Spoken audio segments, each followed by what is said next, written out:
first off, thanks for coming out. I know it's crazy early for most creative folk, and I also want to thank you, Creative Mornings, for inviting me to talk about this, knowing full well that this just might take down Creative Mornings in some way or fashion. What I've been asked to do is come here and talk to you all today about the word weird. Weird, to be honest, I hate the word. I think the word, well, first of all, how the hell do you spell it? I mean, seriously, I spent the last few months doing this. Is it I before E, that rule, it breaks that rule? I don't even know if it is a rule, but first off, that in itself was trouble enough, but I really hate this word because I believe that inherently this word is dismissive. I think it's a label that we place on something that looks strangely familiar. Maybe it's way off, maybe it's just a little bit off, but we place it on there and we label it.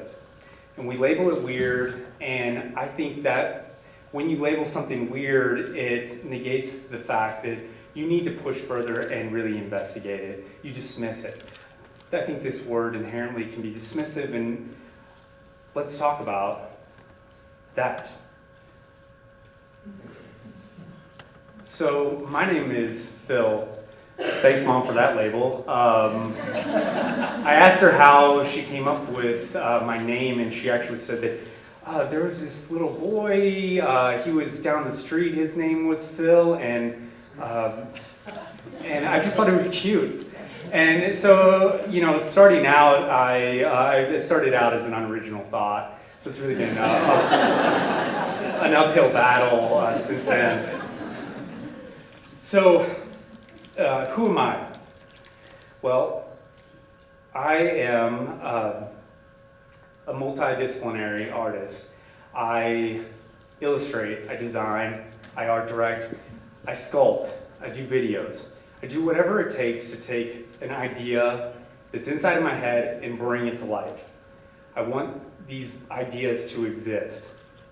Now, I don't know anybody personally from Creative Mornings, so I'm thinking that you all saw my work and you said, oh, this is why he's an authority on weird, and not that they've been really following me around for the past few months and saw that my weird activity might make me the authority. So let's get into what I'm here to talk about, which is how to take your weird and make it work for you in your lives.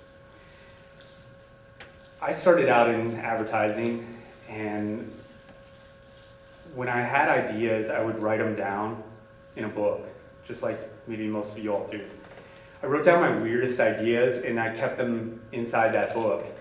And eventually I would get the courage to walk up to my creative director and say, hey, I've got this really great idea.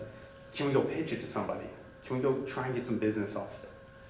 They would inevitably say no, and so I ended up taking it upon myself to go out there and make this idea a reality. I would leave on my lunch breaks and go pitch it. And one of my first ideas that really came to life was a simple business card, an interactive business card for a yoga place. And I went out and I pitched this, and they made it. It happened, it came to life. I was in the studio, I was shooting, and I couldn't believe that I was doing this. But it was at that point in my career that I realized that I was completely in control of it. There's always that point where you just get frustrated. I lost that frustration and said, I'm not going to look for that creative fulfillment now inside of my work. If it comes, great, but I'm going to go and pursue those creative passions wholeheartedly. So I made the most obvious decision and went freelance, because that's a safe lifestyle. my wife and I, we left and we went to the Twin Cities. And I was super excited to be in this creative community because it's just amazing. And also absolutely terrifying. As a young creative walking headstrong into this community, I was scared to death that I didn't belong, that I wouldn't have a voice, that people wouldn't understand. So what I said to myself was, I'm going to challenge myself to give them as much thinking as possible. How can I show them that I'm a nonstop thinker, nonstop problem solver? And so I didn't know what the hell to do. I mean, honestly, like, it's a tough problem to have. But I looked around and I saw this, everybody has them, these little tchotchke things you have inside your house. I love these things. They're the type of things that you put on a shelf and somebody comes over and goes, what the hell is that? And it spurs this conversation, and it has this really incredible backstory, and you get really excited about it, and then you find you're like, half an hour in talking about wooden dicks or something like that,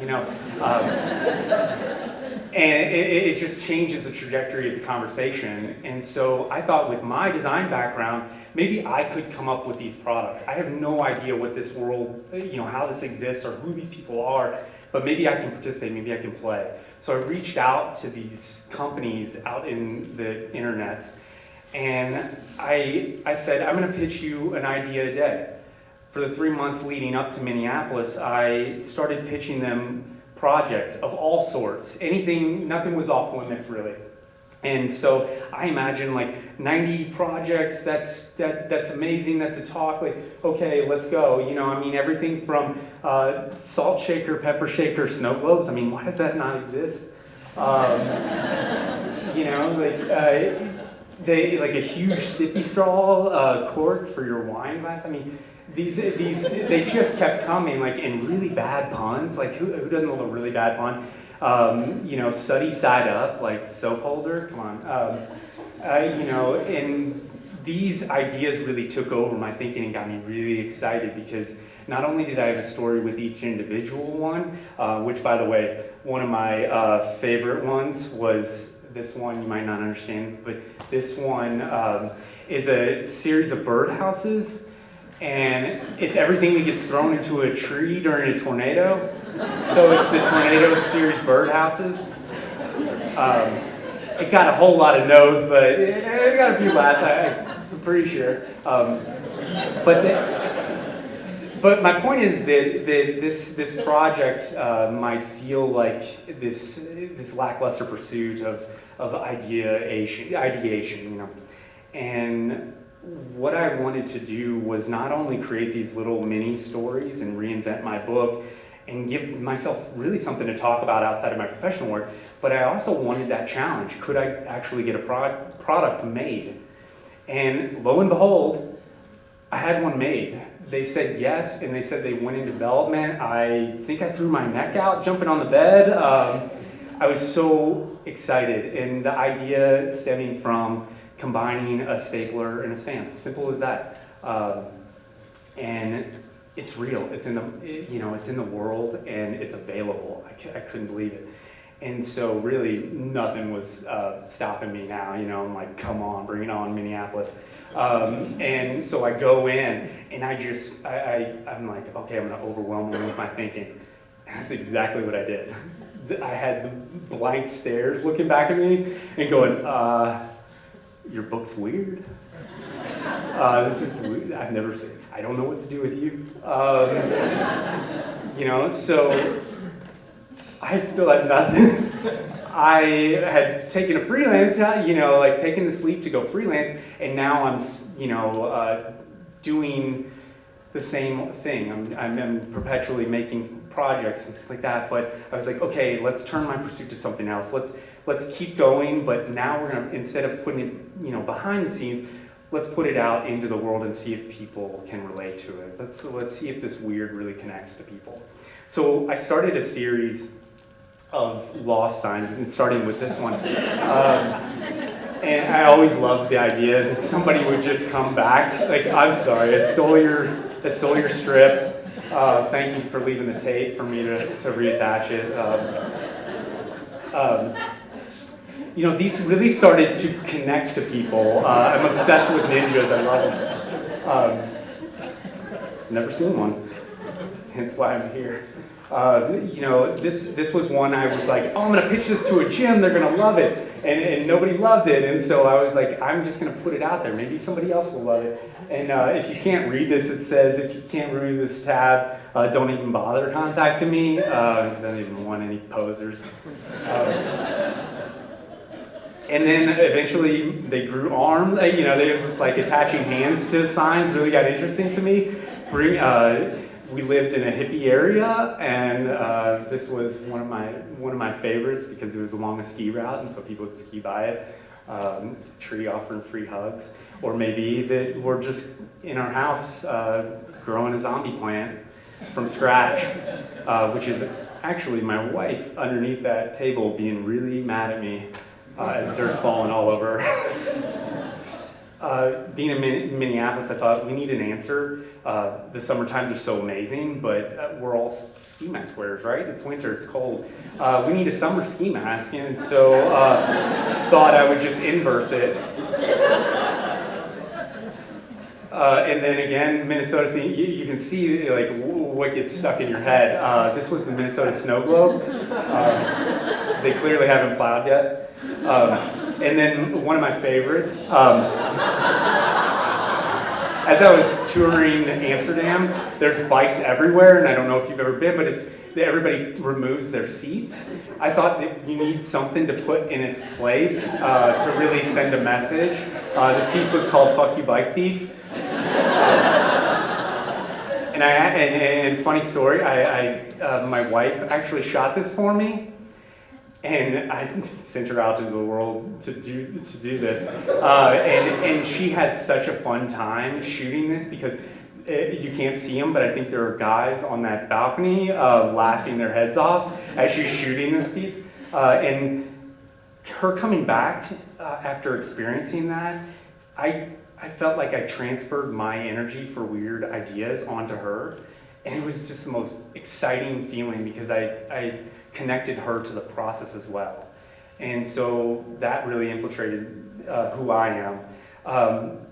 She was super jacked about me being creatively fulfilled, let me tell you. But seriously, like, we need to pay the bills. And as I was working at an agency, I met a guy who, CreativeMornings might know, David Schwinn, who kind of re-inspired me on the website of Threadless.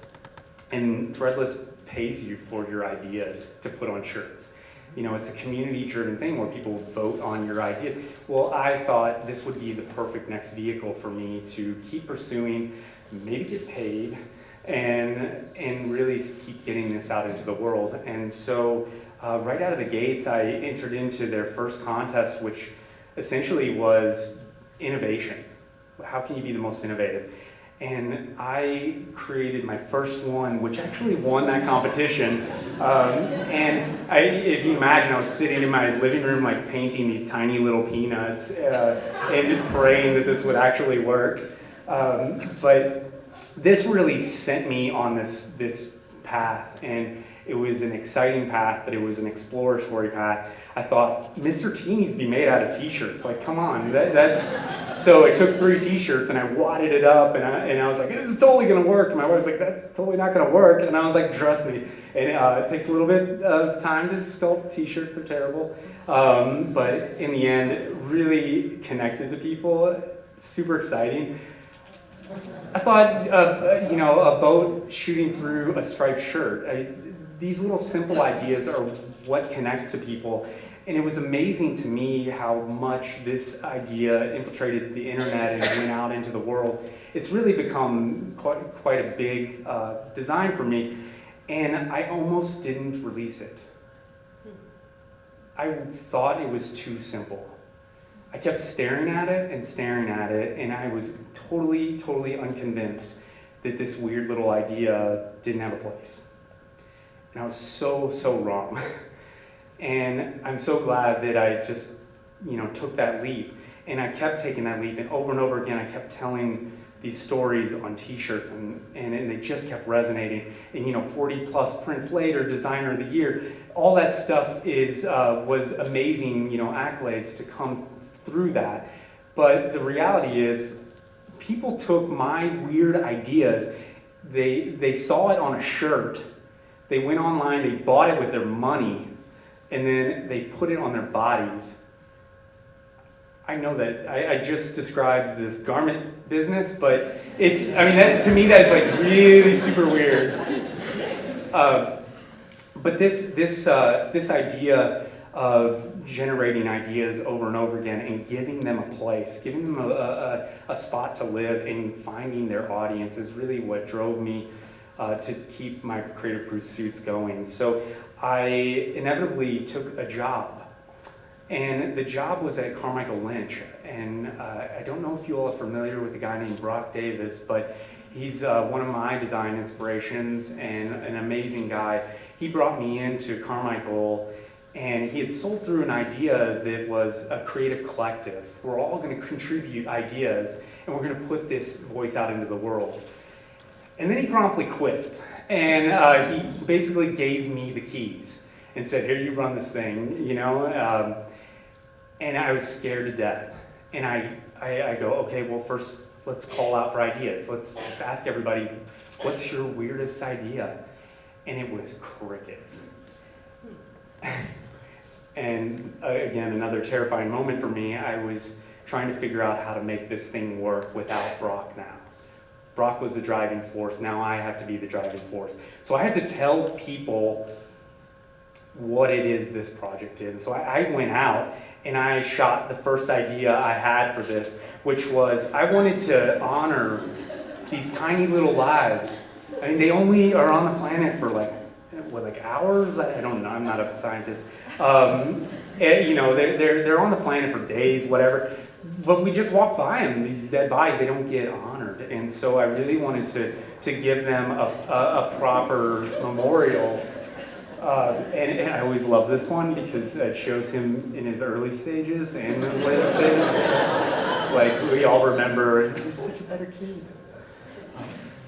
And then, we really took these out into the world, and it was amazing because while we were shooting it, people were coming up and like a guy poured out his Red Bull like on it. He was like pouring one out for my home. I was like, what?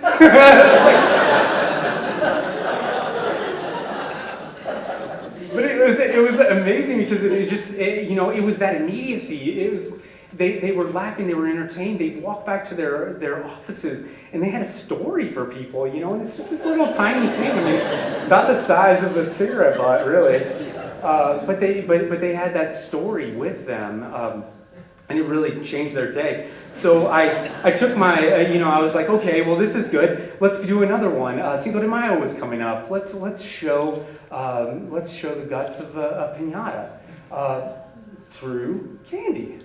And so we went down to the candy shop and we bought everything that looked like guts. And we carefully sculpted it into all the different parts. I learned a lot about horse anatomy. Didn't even know it was a horse. And maybe it's not, so these kept connecting. It kept going out into the world. This one, the idea that everything that's coming out of the ground wasn't like put there it was planted there. It's just growing up. And these really, it was a fun way to look at the environment around you, and they had very careful instructions, and canine urine is very key in growing a good fire hydrant. But these started, we got messages in, and people, it was changing the way that they saw the world around them. It was amazing the people that were picking it up and it resonating with them. They're now walking around and they were like, screw you, Phil, I can't see a light post without thinking of that. And that's really what it's all about, is ruining it, right, for everybody else. So then, I moved in, and you can see the product ideas came to life by, and these were employees. I can't believe they actually let me do this. But these little things and big things were starting to come to life. My dog, he's a bull mastiff and a standard poodle. He was 120 pounds, and he needed a bag. I was really jealous that all, like everybody has their little dogs and totes, and why doesn't he get a bag? And so we got the receptionist to play our celeb, and we actually took it out to a shopping mall and had her go into the shop, and we caught some real reactions. It was so much fun, and that's when I started to put these pieces together, that this is exactly what our community needs, and it's what everybody needs. And so, like I said, I started putting these out there into the world to get more ideas back in the collective. And what happened was amazing, because the next call to entry, I got flooded. So much so that I had to separate them out into groups, and we had little meetings, and it was amazing. Because all of a sudden, people that weren't deemed creative were now allowed to voice their own weird opinions, all their weird thoughts, all this stuff that they've kept kind of closed off for fear of judgment or whatnot. It really sparked something inside. Now they have something to kind of weigh it against. They go, well, either my idea is not that weird, or like, oh man, Phil's gonna love this weird idea I've got for him. And that was so exciting. And I have to tell a quick story. This is the receptionist I told you. She actually called me late one night, and I never get a call from her. I was like, "Hello, what's going on?" She was out with other people, account people, and they were concepting around drinks for this collective. And that's when I knew that this is something bigger than me. And it's something more exciting, this energy. That somebody felt comfortable enough to bring their ideas to me without fear. That's what led me into my own creative pursuits, post-agency life, back into freelance, is that my ideas are my own currency. They're pretty much the only currency. Nobody comes to me because I'm the best art director. Nobody comes to me because I'm the best illustrator. Nobody comes to me for those type of specialties. What they come to me for, or why they join me for these meetings, is because I bring them the ideas and I involve them and get them excited in my ideas. Bring them into my own pursuits. And I don't fear any loss of my ideas. It's not that I have to put my mark on everything. I want to bring people into this fold. So I did another project, one that you all might be familiar with. I am obsessed with real estate bench ads. I mean, what other industry does this where they're like, look at my face, you can trust me. And so every day I would drive into work and I would see these faces staring back at me, and I was like, I would love to do this. Like, I don't have the gall to put my face out on a bench, but maybe I can recreate it so perfectly. If I put it over top of them, maybe nobody will notice.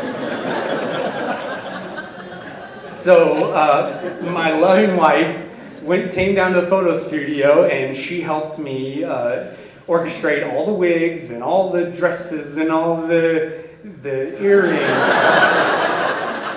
and the scarves. And she helped me source all that. And we went down to the studio and we took these pictures, and I made this reel, and we put them out there. And it was kind of unbelievable what happened in return.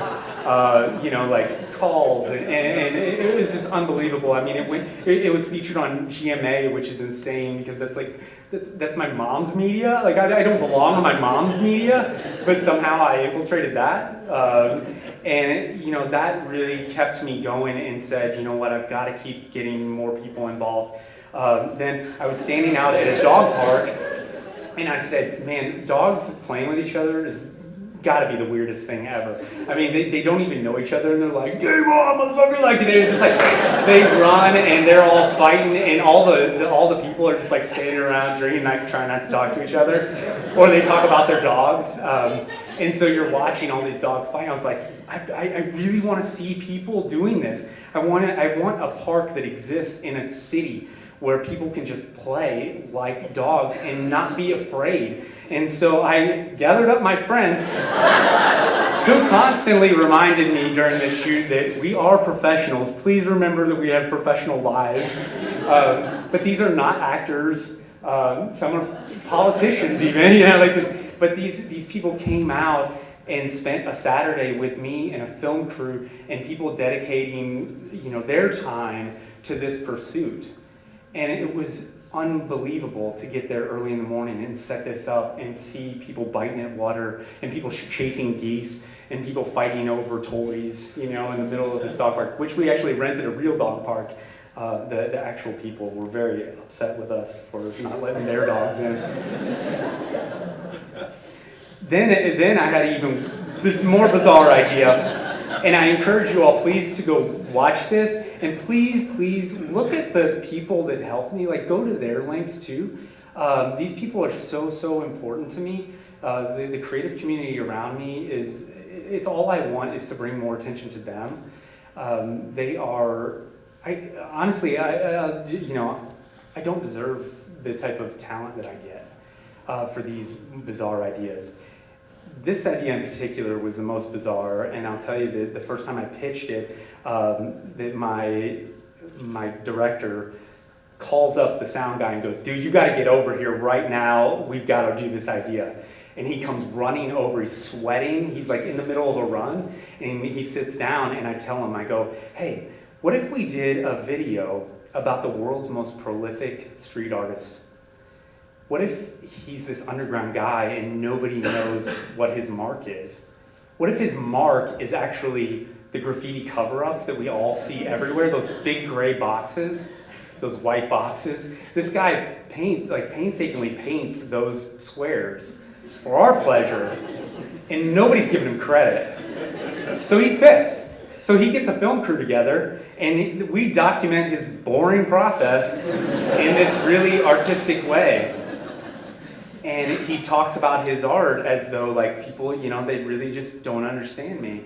And I kept up I got a Twitter feed that's 2 years old now, and it's been, this guy is the weirdest guy ever. He sends me his tweets via phone, I did not really find this guy. It was me, and just let you know that. And we. But I think everybody around us got so excited about who this person was and who it could be. And again, you can see that little thread of redefining my environment. Finding that little thread and changing the way people think about it. Now I get texts all the time from my friends going, "Damn you, Blanksy hit it again.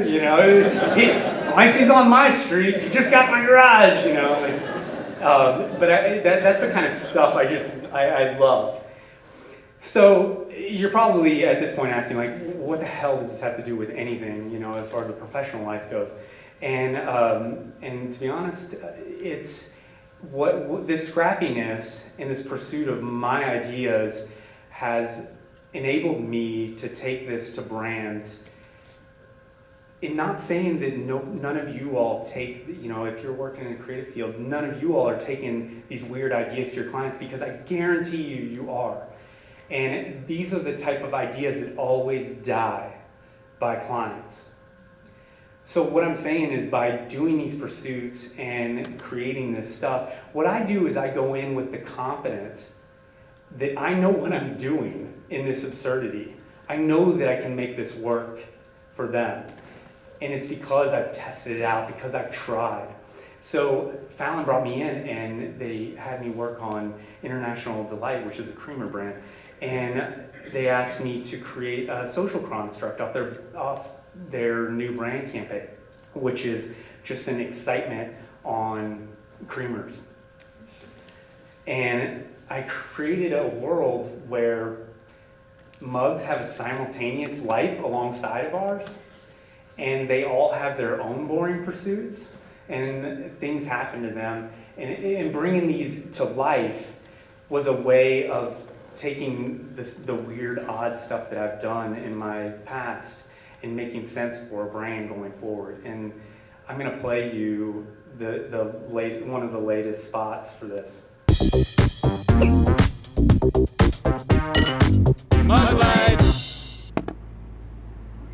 Seriously, Steve, you look great. Yeah, you can barely see the cracks. Thanks. You must have had one heck of a doctor. Yeah, well, he came recommended. Don't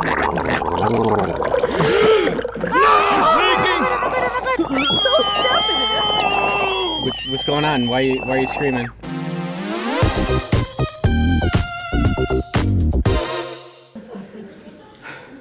By the way, so fun fact, the voice of the broken mug is actually in the audience today. Tyler is amazing. This was all these were the voice actors were people have found. We got scrappy. I broke that mug and glued it back together and then poured liquid into it and made sure it looked just terrible. And I'm the props master. I'm actually I wish you could see the underbelly of this, but I am sitting under that table and I've got high-powered magnets that I'm working these mugs around with. And we're voicing them out, and I'm going, "Does that look good?" This kind of scrappiness is, I'm so comfortable there. Like, of course I'm going to animate mugs. Like, let's go, And so, what this all boils down to is that I'm here to talk to you about finding your weird. And when I say find, I mean you already know what your weird is, probably. You've probably written it down, or you've told it a joke at a party. This pursuit, I'm telling you, it's been the most impassioned, the most exciting pursuit of my life. And I want you all to try to find that weird, but then go a step further and define the weird. Figure out why it exists, figure out where it exists, figure out who your audience is, and don't be disappointed if that audience doesn't get it, because the next one they might, or you might find a different audience, or you might find your own audience. And those are the things that drive us all, the weird creative pursuits. And don't be afraid. Don't turn your back on weird and dismiss it. I want you all to really lean in and move towards it, because in my opinion, weird deserves a spot at the table. And weird is exactly what this world needs so much more of. So, thank you.